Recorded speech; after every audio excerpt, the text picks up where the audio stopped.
और भगवान को खिचड़ी परोसती और भगवान बालक बन के खिचड़ी खाने के लिए आते। जब उस माता का देहांत हो गया तो भगवान फिर भी उस माता के द्वार पर आते थे और रोज थाली बजाते थे। पूरे गांव के लोग सुनते थे। एक बालक रोता है इस माई के दरबार पर, माई अब मुझे तेरी जैसी खिचड़ी कौन खिलाएगा, कौन देगा मुझे खिचड़ी। भगवान भी जिनको रोए ऐसा जीवन हमें अपना बनाना है, अपने जीवन को ऐसा ही बनाना है। अर्थात भगवान के चरणों में अनुराग हो जाए, प्रेम हो जाए, श्रद्धा हो जाए, भक्ति हो जाए।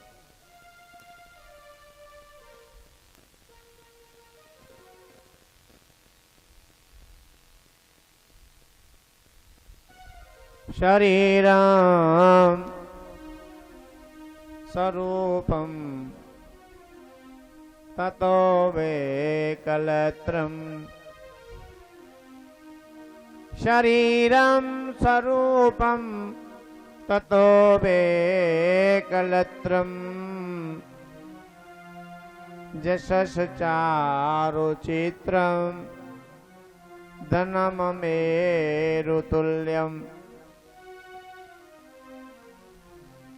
शरीरं स्वरूपं ततो वैकलत्रम्,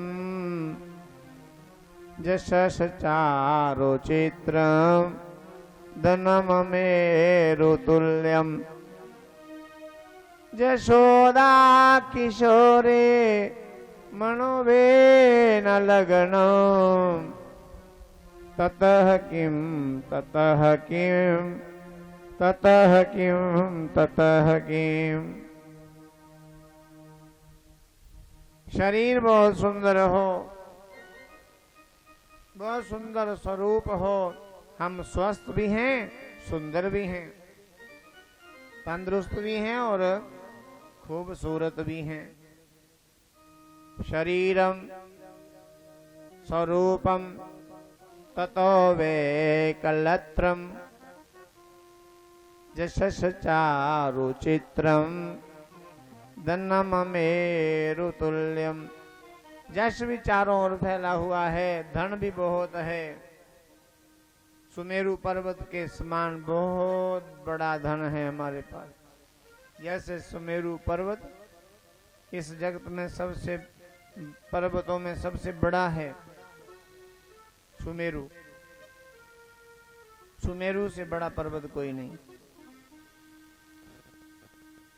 इतना बड़ा धन है,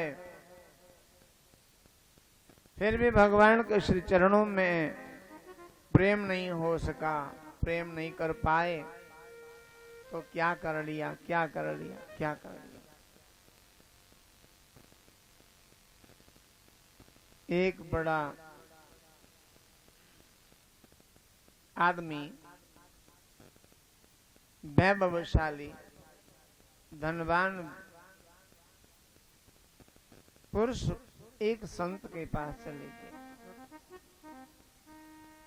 और अपने वैभव की कथा शुरू कर दी। उन्होंने महात्मा जी को कहने लगे, मेरे पास बड़ा वैभव है, बड़ा धन दौलत है, जगह जमीन बहुत है, प्लाट बहुत है, मकान बड़े, दुकानें बनाई हैं, कारखाने, फैक्ट्रियां। एक कथा बड़ी देर तक चलती रही। महात्मा जी ने देखा अच्छा आदमी आया, ये अपने वैभव का ही कथा प्रसंग लेके बैठ गया।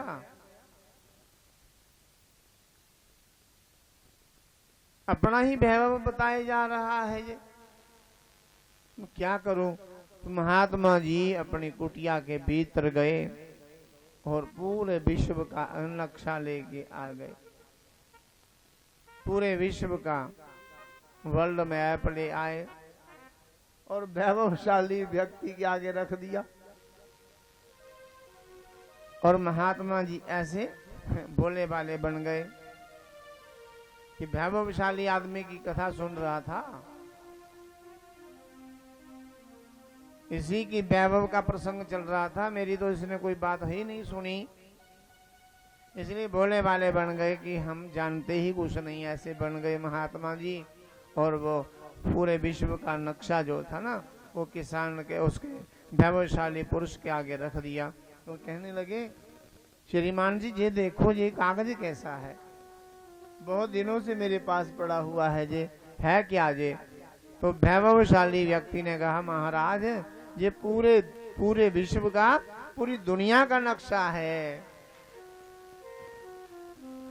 पूरी दुनिया का नक्शा है। हाँ हाँ, तो हमारे भारत का नक्शा भी है क्या?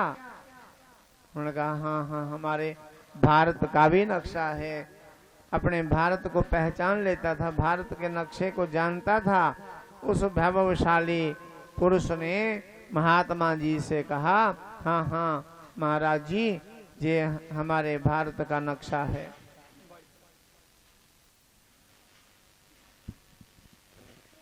यही है हमारे भारत का नक्शा। तो फिर हमारी इसमें स्टेट भी होगी, हमारा राज्य। भारत के नक्शे में हमारा राज्य भी होगा, जैसे जम्मू कश्मीर, पंजाब, हिमाचल, हरियाणा, दिल्ली, उत्तर प्रदेश, मध्य प्रदेश, महाराष्ट्र, गुजरात, ये सब राज्य हैं। ऐसे हमारा भी राज्य होगा इसमें। तो उसने कहा हाँ हाँ, क्यों नहीं महाराज जी, इसमें राज्य भी है हमारा, ये हमारा राज्य है। एक छोटा सा निशान पेंसिल से लगा करके महात्मा जी को दिखाया कि ये हमारे राज्य का निशान है। फिर महात्मा जी ने कहा, फिर इसमें आपके भी प्लाट होंगे आपके प्लाट, आपकी जगह, जमीन, दुकानें, वे भी हैं, उनकी फोटो भी है इस पे, चित्र। मैं कहने लगा, नहीं नहीं महाराज, इस नक्शे में तो हमारा नाम ही नहीं है। अरे इस नक्शे में तुम्हारा नाम ही नहीं है, 4 घंटे से बोले ही जा रहा, बोले जा, मैं बड़ा वैभवशाली, बड़ी जगह जमीन, बड़े प्लाट, मेरे बड़े मकान है, शोर मचा के बैठा हुआ है यहाँ। क्या है इस जगत में हमारा? महात्मा जी ने यदि सब कुछ होते हुए भगवान को अपना नहीं बना सके तो क्या कर लिया तूने भाई? हमारा इस जगत में कुछ भी नहीं है, जो है ये भगवान का है, जगत भगवान का है, हम भगवान के हैं और भगवान हमारे हैं।